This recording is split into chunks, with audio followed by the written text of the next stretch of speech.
They were never meant to exist.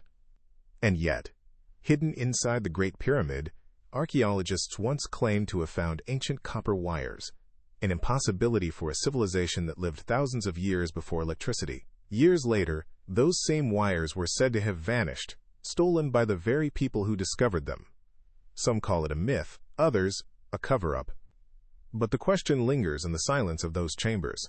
Why would copper lie buried within a monument of stone?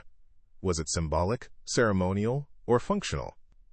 What if the ancients knew something about energy we've only begun to rediscover?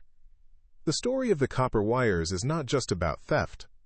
It's about the possibility that beneath the dust of centuries, a secret technology hums quietly in the dark, waiting for us to listen.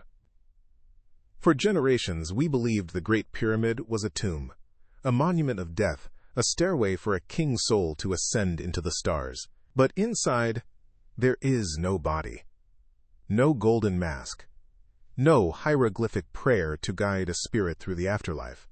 Only a single granite box, carved with a precision that defies the tools of its age, standing alone in a chamber that hums faintly when struck.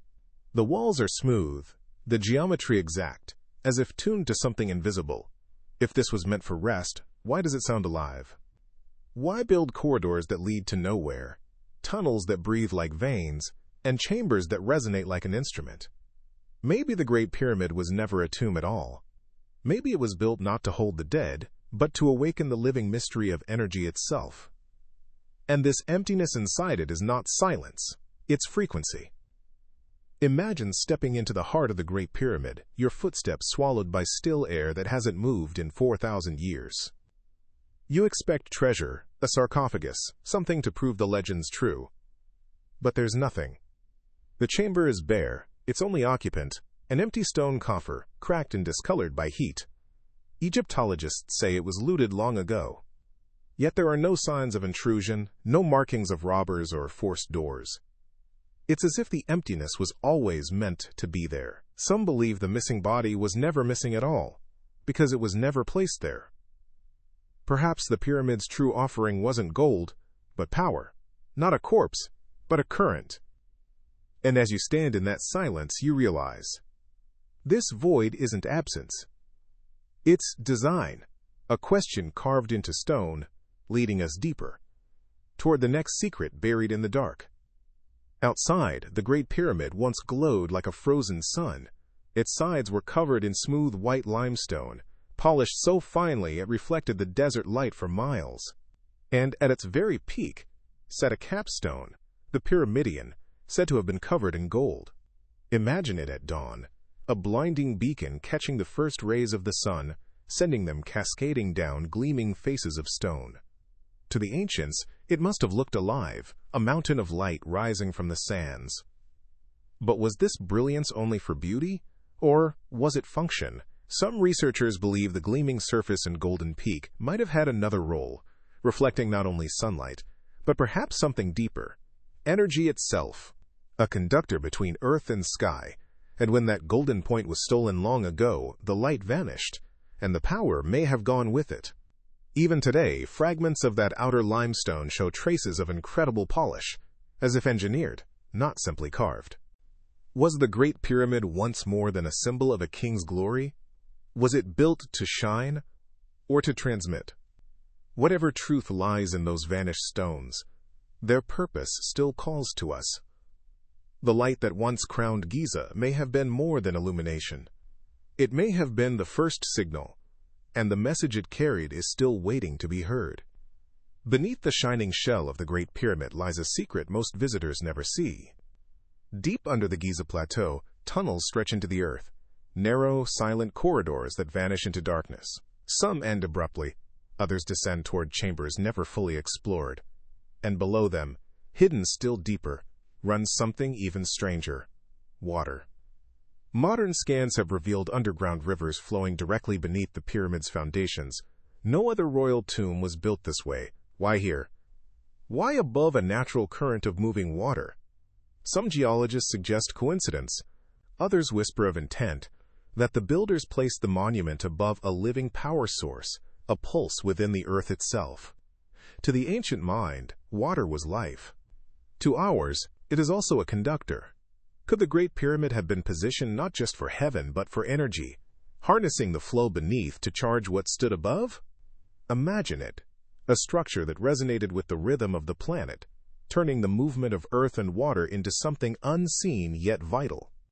The tunnels, the rivers, the deliberate geometry, none of it seems random. The ancients chose this spot for a reason. And if the sands could speak, they might tell us that beneath every stone of Giza runs not just history, but current, a quiet electricity of the world itself, waiting to rise again. The Serapeum waits in the desert like a buried shipyard, its corridors opening onto giants of stone, 20 granite sarcophagi, each so massive the floor seems to bow beneath them. Their polish is delicate. Their weight is merciless. We're told they were meant for sacred bulls. Yet each box is far larger than any animal, and their lids fit with a machine-like precision that still unsettles modern engineers. If these were destined for the pyramid, they never arrived. The passages are too narrow, the turns too tight.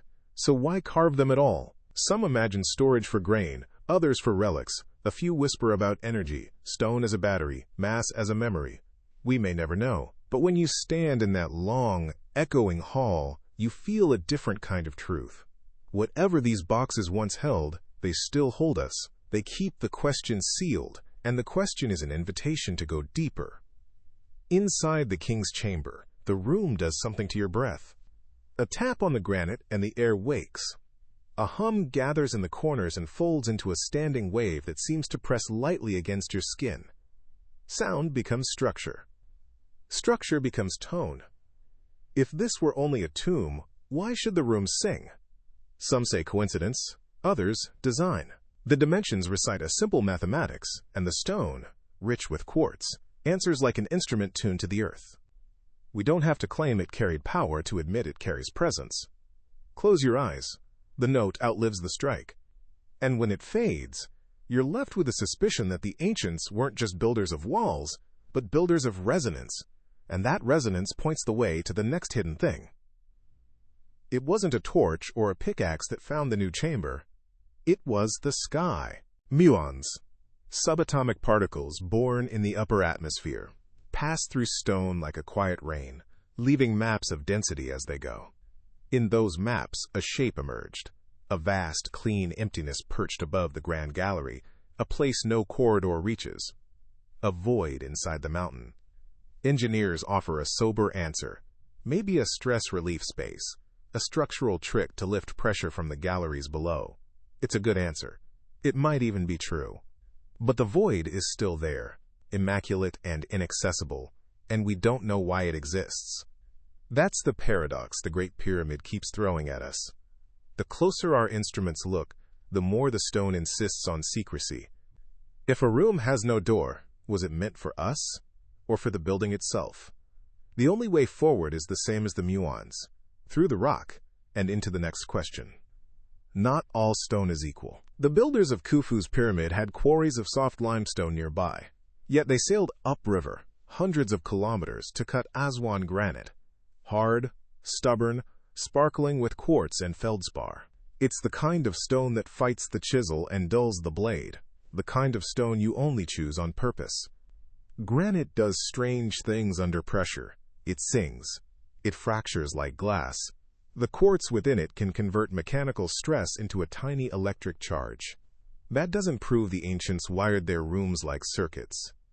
But it does tell us that the material they chose for the most sacred spaces wasn't the easiest, or the cheapest.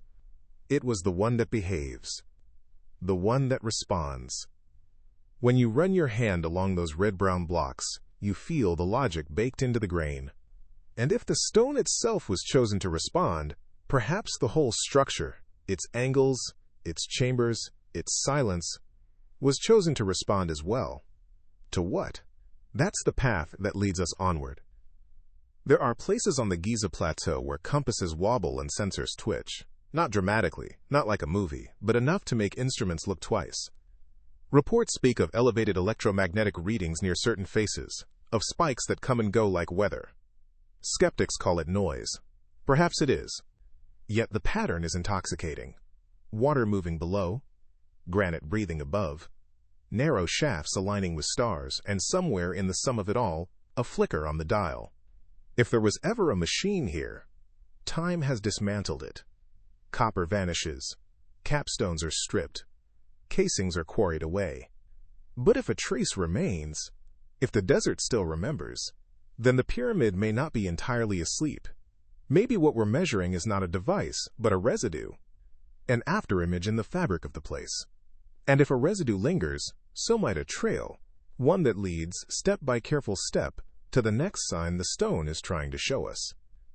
At the northern face of the Great Pyramid lies a sealed passage, discovered only in recent years, stretching 9 meters into the stone, then ending abruptly, as if it were hiding something just beyond reach. No one has ever walked its length. No camera has yet pierced its end. Scientists call it the hidden corridor. Some believe it was a leftover construction ramp, forgotten when the builders sealed the pyramid.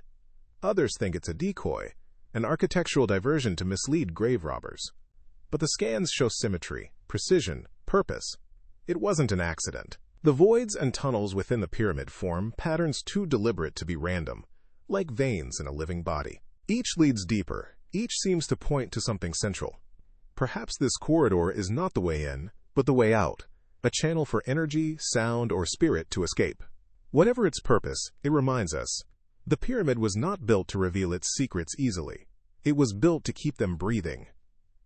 When Christopher Dunn first studied the king's chamber, he noticed something unsettling. Tiny fractures ran across the granite beams of the ceiling, hairline cracks that spoke of violent stress. For centuries they were blamed on time, on earthquakes, on the weight of stone. But Dunn saw another possibility. An explosion. The evidence? Subtle discoloration, melted mineral veins, and the strange brown tint of the sarcophagus, once pink Aswan granite. What could cause such heat in an enclosed space of stone? Some theorize a sudden energy pulse, a resonant surge that once coursed through the chamber. If true, it means the pyramid didn't merely store energy, it may have used it. The marks of that ancient power are still there, etched into the grain, like fingerprints left by fire. And the question lingers, smoldering under the surface. Was this an accident, or the moment the pyramid came alive? Nikola Tesla once said the Earth itself could be a generator. He imagined tapping the planet's resonance to create wireless energy for all humanity. It sounds like science fiction, yet the Great Pyramid seems built from the same logic.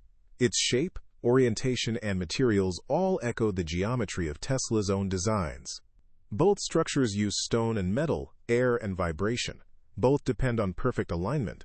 Tesla's Wardenclyffe Tower, built thousands of years later, even shared a similar profile, tapering upward, capped with a conductive dome. He claimed he could transmit power without wires, through the ground in the sky, and he almost succeeded. What if he was rediscovering something the ancients already knew? A language of energy hidden in architecture, waiting for science to catch up. Tesla failed for lack of funding, but his dream still hums faintly in the mathematics of the pyramid, like a note waiting to be struck again. The more we study the pyramid, the more impossible its precision becomes. Each side aligns almost perfectly to the cardinal directions, off by less than 3 arc minutes. Even the most modern observatories can't boast such accuracy. Without compasses, GPS, or satellites, the ancient builders oriented millions of tons of stone to the true north of the planet. How? Did they map the stars? Follow the Earth's magnetic field? Or did they simply know something we've forgotten? Something about the harmony between sky and ground? The Great Pyramid stands as if it were tuned to the planet itself, a geometric prayer written in stone. Alignment was not decoration, it was intention. The monument wasn't just built on Earth, it was built with Earth. And that understanding, buried in mathematics, may hold the next clue to its real purpose.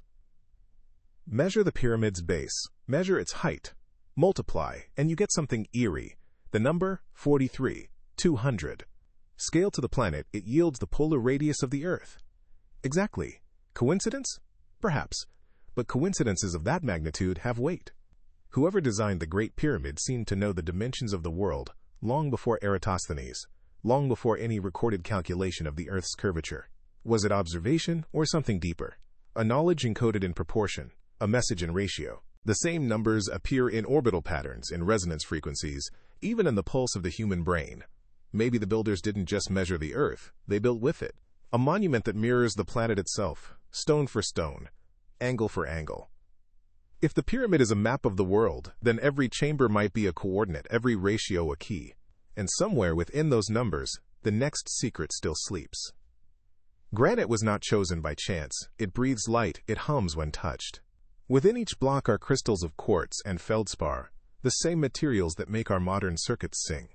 Under pressure, they generate a faint electrical charge, a pulse that awakens the stone.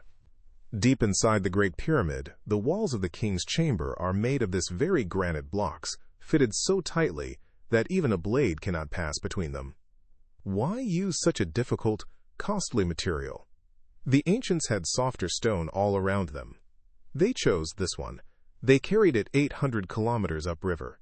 Perhaps they weren't just building for beauty, but for response, for a structure that could interact with vibration, resonance, maybe even the movement of the earth itself. When you touch that ancient granite, you don't just feel time, you feel design. And you realize, whoever built this was not only an architect, but an engineer of silence. Far above the desert floor, the Great Pyramid once wore a skin of white. Each side gleamed with polished limestone, smooth as glass, bright enough to blind under the Egyptian sun. At its apex, a golden capstone caught the dawn and scattered it like a prism. Imagine that sight, the whole monument shimmering like a frozen bolt of light. Historians say it was meant to honor Ra, the sun god, a symbol of rebirth and power. But what if it also served a purpose? Smooth limestone reflects heat. Gold conducts electricity. Light and energy, captured, focused, lifted skyward. It may sound poetic, but the physics are real. The pyramid might have been more than a tomb or temple. It might have been a beacon, not for the afterlife, but for the living earth itself. When the gold was stolen, the light died, and maybe something else went silent too. The tunnels that sink beneath the pyramid twist like veins, carved through darkness into colder stone. Some lead nowhere, some descend into silence, others end abruptly at walls too smooth to be accidental. Why build them? Egyptologists call them symbolic passages, routes for a pharaoh's soul to rise or descend. But these corridors are different. Narrow, precise, geometrically aligned, their angles following the slope of celestial paths, and beneath them runs another mystery. Underground water, flowing just below the base. To ancient minds, water was sacred. To ours, it is a conductor. Could the Great Pyramid have been positioned above that current for a reason, to capture or amplify its energy? The more you trace these tunnels, the less they seem random. They feel like part of a system, one designed not for ceremony, but for function. Whatever those builders were doing under Giza, they weren't digging at random. They were wiring the earth. Around the Great Pyramid, the air itself behaves strangely. Sensitive instruments detect fluctuations in electromagnetic fields. Faint, rhythmic, like breathing. It's subtle, but measurable. Some call it interference, others resonance.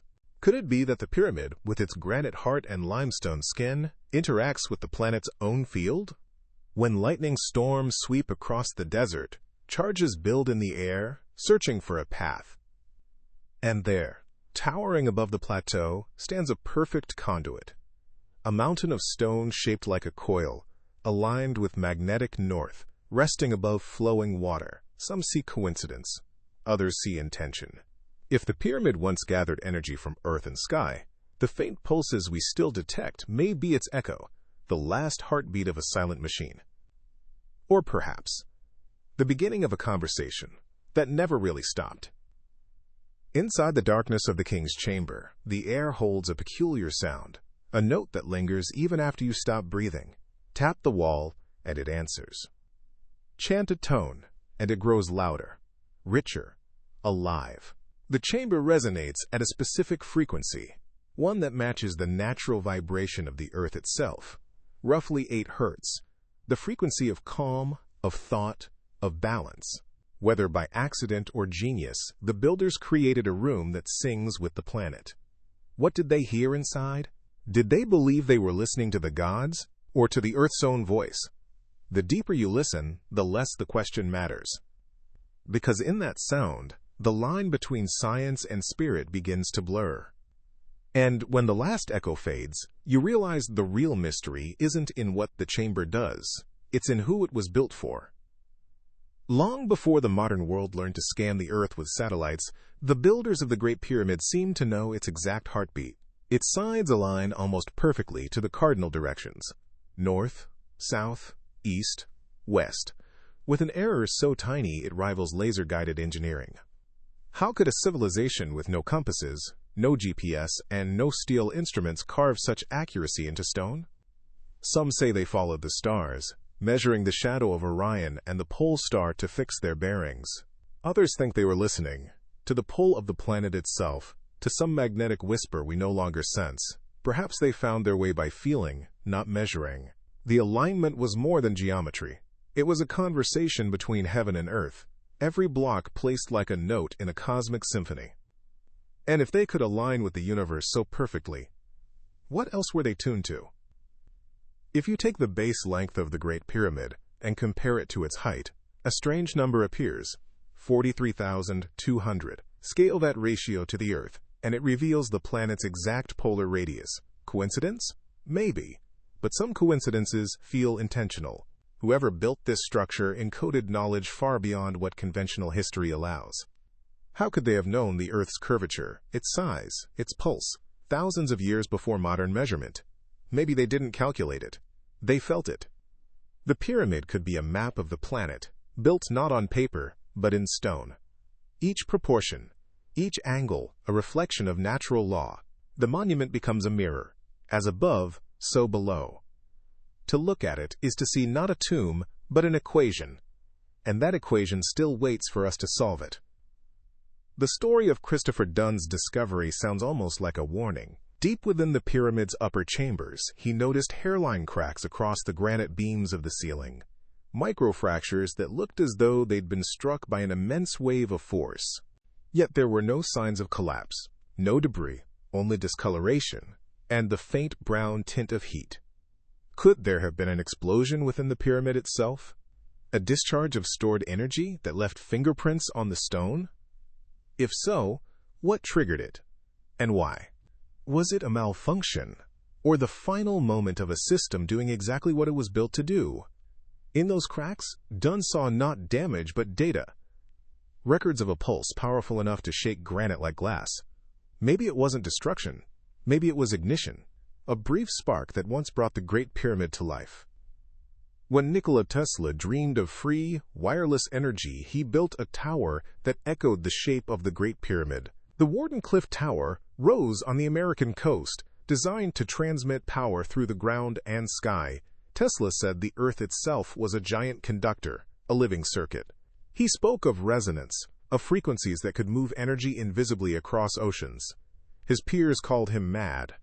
But look closer at Giza, and you see the same principles. Geometry tuned to the planet, stone infused with conductive minerals, water beneath acting as a natural amplifier. Two structures, thousands of years apart, built from the same idea, that power isn't created, it's drawn. Tesla's tower was dismantled before it could prove his dream. The Great Pyramid still stands. Maybe one was an echo of the other, or both were messages from the same forgotten source. The Dendera Temple, far from Giza, holds a carving that continues to divide scholars. It shows figures holding what looks uncannily like a light bulb, a long, curved vessel with a serpent inside connected to a wire and a lotus. Some call it pure symbolism, a myth of creation. Others see something literal, a glimpse of lost technology, electricity before history itself. No artifacts confirm it, but the image endures, refusing to fade. Could the Egyptians have understood energy differently? Not as power, but as life? Maybe their science was disguised as worship, their technology veiled in ritual. The Dendera bulb may not prove ancient electricity, but it proves something else. We underestimate how the ancients thought. Their art was data. Their myths were equations. And if one temple hid a symbol of light, perhaps the Great Pyramid once produced it. Not far from the Giza Plateau, another pattern emerges, a constellation on Earth. The three Great Pyramids align almost perfectly with the stars of Orion's belt. mirroring the sky as it looked over 10,000 years ago. Was that chance or design? The ancient builders didn't simply stack stone. They built an image of the heavens on the desert floor. Each pyramid is a coordinate, each alignment a message written in starlight. To them, the cosmos was not distant. It was alive, intertwined with the fate of kings and the rhythm of the Nile. Maybe the Great Pyramid was never meant to point upward, but outward, connecting earth and sky in a single thought. Look at Giza from above, and you see what the ancients may have seen. Not architecture, but a celestial equation, a bridge between the human and the infinite. In every direction, the pyramid's angles are immaculate, its symmetry near divine. But there's one detail modern visitors rarely notice. The very top, where the capstone once was, forms an unfinished platform. Was the Great Pyramid ever truly completed? Ancient texts hint at haste, a rush to seal the monument before something or someone could be revealed. Others suggest the builders stopped intentionally, leaving the peak open as if awaiting a final piece, a keystone of knowledge or power. Some legends even claim that the missing capstone was not made of gold, but of an entirely different substance. Crystalline, luminous, able to channel the energy of the sun. Whether fact or myth, that missing piece hovers over history like a blank space in a sentence. And until it's found, the pyramid's story feels like one still waiting for its final word. Beneath centuries of sand, explorers have found the remains of strange black stone boxes, their surfaces magnetic, their material, granite mixed with something unknown. Some lie near the pyramid, others deep in underground chambers. They resemble sarcophagi, but there are no hieroglyphs, no mummies, no offerings. Some weigh as much as a small aircraft, carved with millimeter precision. How did the ancients move them? Why leave them empty? A few researchers suspect they once held something not physical at all, a charge, a field, a form of energy trapped between stone walls. It sounds impossible, yet the boxes ring like bells when struck, vibrating as if remembering their purpose. Maybe they were never meant to contain the dead. Maybe they were meant to contain light. Every corner of the Great Pyramid tells the same paradox. Human hands built it, but its mind feels alien. The precision, the scale, the alignment, all hint at a knowledge beyond its time. And yet, every tool mark, every scar of labor proves it was made by people, fallible, determined, awe-inspired. Perhaps that's the real secret, that humanity once reached a moment of perfect understanding, then lost it.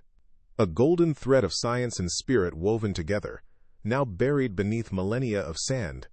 The pyramid doesn't ask us to believe in gods or machines. It asks us to remember what we were capable of. Each block, each angle, is a reminder that our ancestors didn't build wonders to worship, they built them to communicate. And the message is still echoing. Look deeper. You've done this before. And then there are the obelisks, monoliths that rise like frozen lightning, scattered not just through Egypt, but across the world. Granite pillars capped with quartz, cut from the same quarries as the Great Pyramid. They stand in Rome, Istanbul, Paris, New York, all taken from their birthplace, yet all still humming with that same silent geometry. Were they symbols of power, or something more? Some say they were receivers, tuned to the frequency of the pyramid itself, a network of stone transmitting invisible resonance across continents. It's poetic, maybe fanciful, but when sunlight strikes their peaks, it's hard not to feel the echo of something ancient, something still working. Perhaps these monuments weren't stolen trophies after all. Perhaps, even in exile, they're still connected, stone antennas whispering to the desert where it all began. Far below the sands of Giza, the pyramid's deepest chamber sits carved into raw bedrock, a space colder, rougher, more primitive than all the others. The subterranean chamber, they call it, though no one knows what purpose it served. Its walls are unfinished, its passages abrupt, like a project abandoned mid-breath. Some believe it was the original burial site, later abandoned for higher rooms. Others suspect it was part of a system, a grounding point, a counterbalance, or even a storage cell for energy drawn from the earth. It lies directly beneath the pyramid's center of mass, perfectly aligned with its apex above. Was that coincidence or engineering? Standing there, you feel a weight beyond gravity, as if the entire structure is pressing its memory into the ground. Whatever the chamber's role, it feels less like a tomb and more like a foundation for something that once pulsed with purpose. The builders of the Great Pyramid were mathematicians of mystery. The slope of each side follows a ratio that encodes pi and phi, the constants of the universe, the heartbeat of geometry itself. The height-to-base ratio mirrors the curvature of the Earth. Whether intentional or accidental, the numbers fit too perfectly to ignore. Did the architects of Giza discover these values through intuition, through observation, or through something more? The monument becomes a message written in mathematics, a code bridging heaven and earth. Even its inner passageways are set at precise angles that trace celestial paths. Some believe this was their true legacy. Knowledge preserved not in text but in form. We read it now the way we read constellations, as meaning hidden in pattern. The pyramid speaks in numbers, and the language it uses is older than speech. The story of the Great Pyramid often ends at Giza, but its shadow stretches across time. In ancient Greece, philosophers like Pythagoras and Plato spoke of harmony, proportion, and the music of the spheres, ideas that echo the pyramid's silent design. Later, Renaissance thinkers would call these same proportions divine. Could the wisdom of Giza have survived in fragments, traveling through myth and mathematics, carried by memory? Every civilization that followed tried to rebuild it, in towers, cathedrals, domes, and temples. But the original remains unmatched. It is both machine and metaphor, a perfect ratio of earth to sky. Maybe the Great Pyramid was never a relic of the past, but a blueprint for the future, a reminder of what humanity once knew, that beauty, science, and faith are all parts of the same equation. As centuries passed, explorers chipped, drilled, and measured the pyramid, searching for treasure, only to find the treasure was the structure itself. Inside its stones lies an understanding of balance so complete that it has survived earthquakes, wars, and erosion. Even as cities crumble and empires fade, the pyramid stands unmoved, its base locked to the planet like an anchor of time. What did its builders fear might come after them? What message did they hope would endure when their own language was forgotten? Maybe permanence was the message. That human hands, guided by wonder, could create something that defies decay. The Great Pyramid doesn't resist time, it teaches it patience. When night falls over Giza, the pyramid becomes something else entirely. Its edges dissolve into the dark, its mass turns weightless, and the stars return to their rightful place above its peak. In that silence, the desert breathes, and for a moment, the past feels present again. You can almost imagine the builders looking up, reading the same constellations we do now, hearing the same wind whisper through the corridors they carved. Maybe the pyramid isn't just an artifact of a vanished world, but a bridge between eras, between minds, between what was and what still might be. Beneath its timeless surface lies the same question that built it. What is power without understanding? And what is understanding if not the courage to wonder again? The desert remembers everything. It remembers the quarrymen carving stone until their hands bled, the boats gliding up the Nile with blocks of granite from Aswan, the sound of chisels echoing under a copper sky. 20,000 workers, they say, though some claim far fewer, built the Great Pyramid in just 2 decades.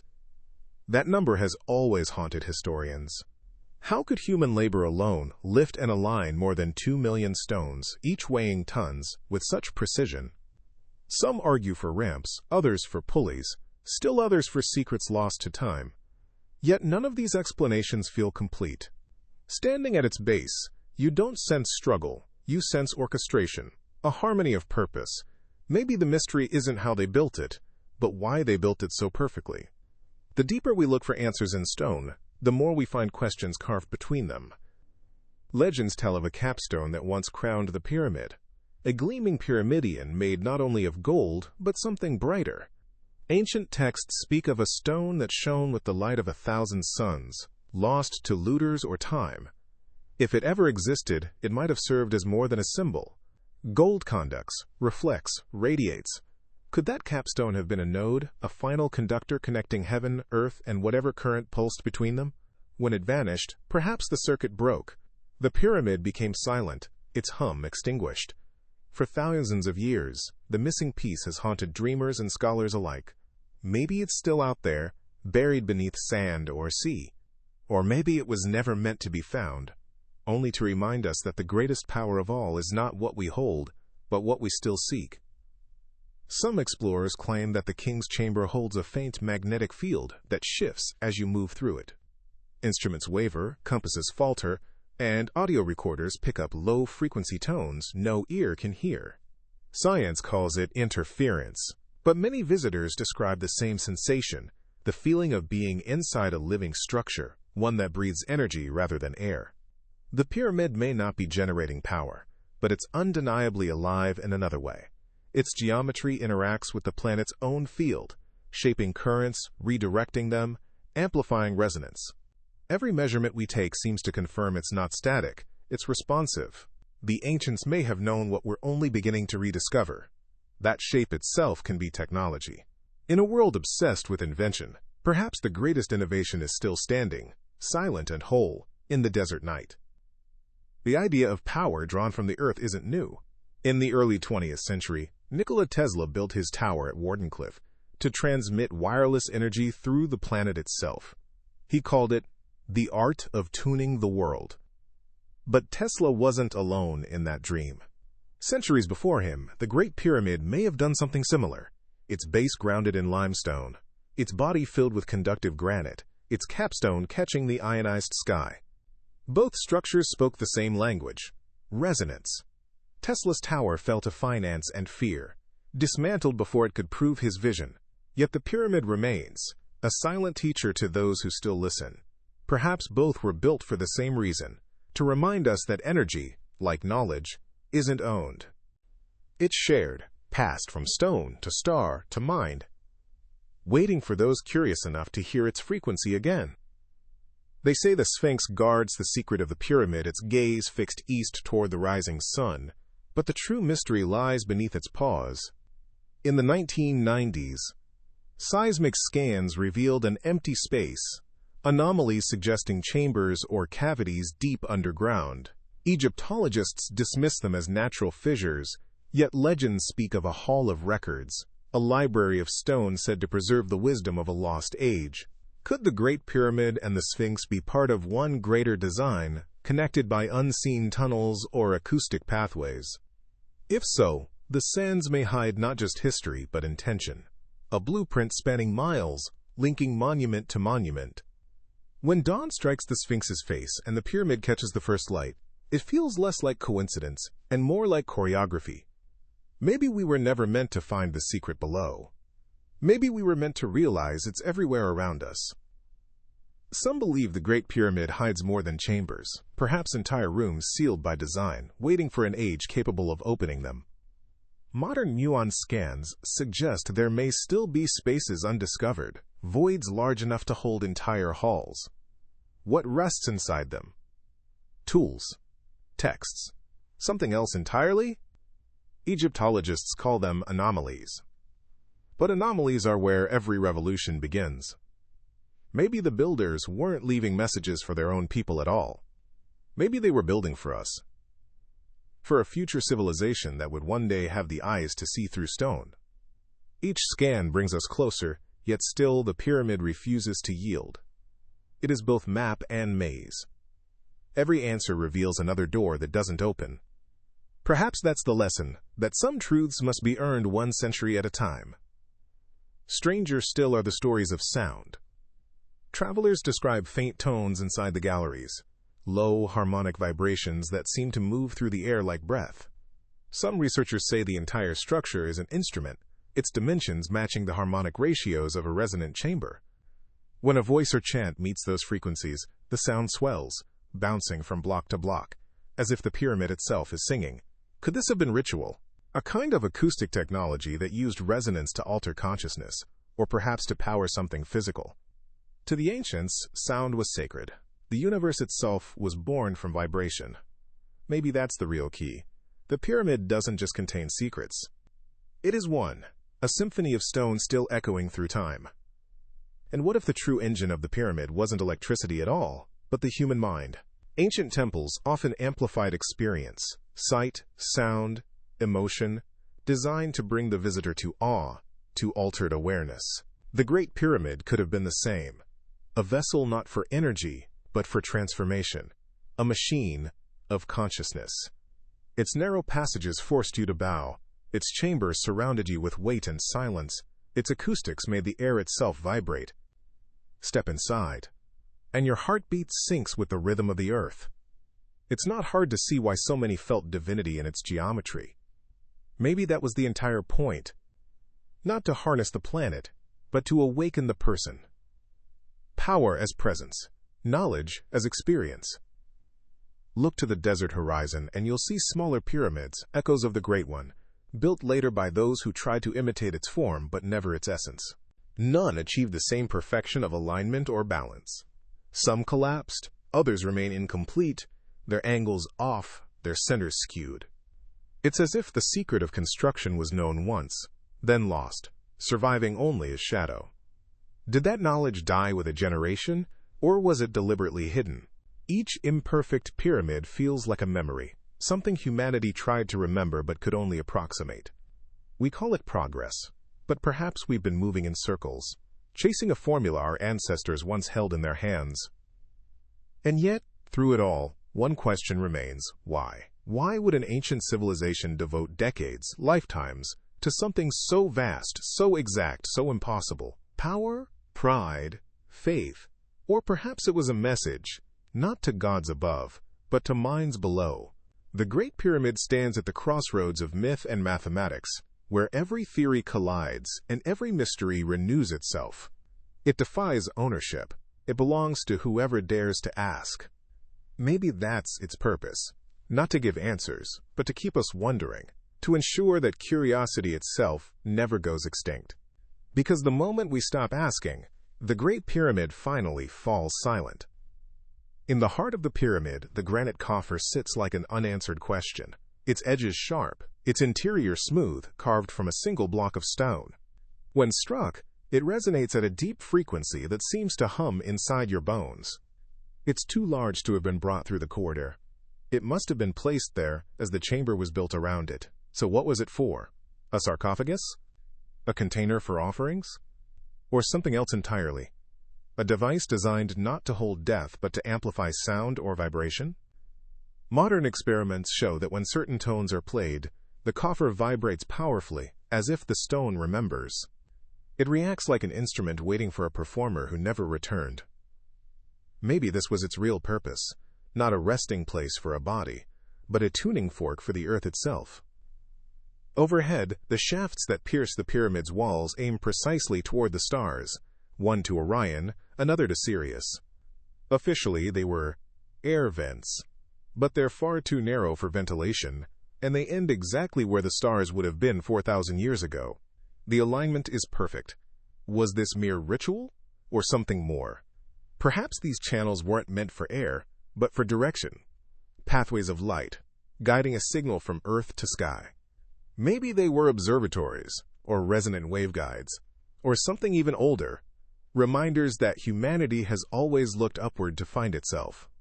When the night is clear and Orion rises above Giza, the pyramid still points unerringly toward it, as though it's been waiting for someone to notice that connection again. Each corner of the Great Pyramid fits together with a precision no modern builder has fully replicated. The base is leveled to within 2 centimeters, across a footprint the size of a small city.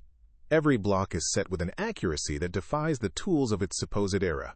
Engineers today struggle to explain it without resorting to lost techniques. Some suggest copper saws with sand abrasives. Others imagine immense ramps that would stretch for miles. None of it quite fits. Perhaps the builders didn't fight gravity. They used it. Perhaps they understood balance in a way we no longer do. The pyramid doesn't seem built by brute force, but by understanding, the kind of understanding that turns effort into elegance. It's not just a monument of labor, but a testament to mastery. In the modern age, satellites have revealed that the Great Pyramid sits at the geographic center of Earth's landmass. From Giza, the continents seem to unfold in every direction. Africa, Europe, Asia. No one in 2600 BCE could have known that. No maps existed. No way to calculate such a position. Yet the monument stands exactly where it would if someone wanted to mark the heart of the world. Was this chance or design? The ancients spoke of balance, of the Earth's navel, the place where heaven touches ground. Maybe Giza was chosen not just for stone and water, but for meaning. The Great Pyramid doesn't simply rise from the Earth. It represents it, a mountain of knowledge placed where the planet itself seems to listen.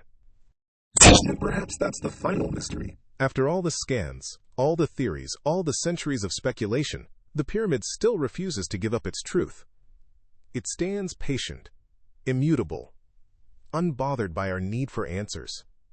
Maybe that's what it was built for, to outlast certainty, to remind us that mystery has value, that not knowing is its own kind of knowledge.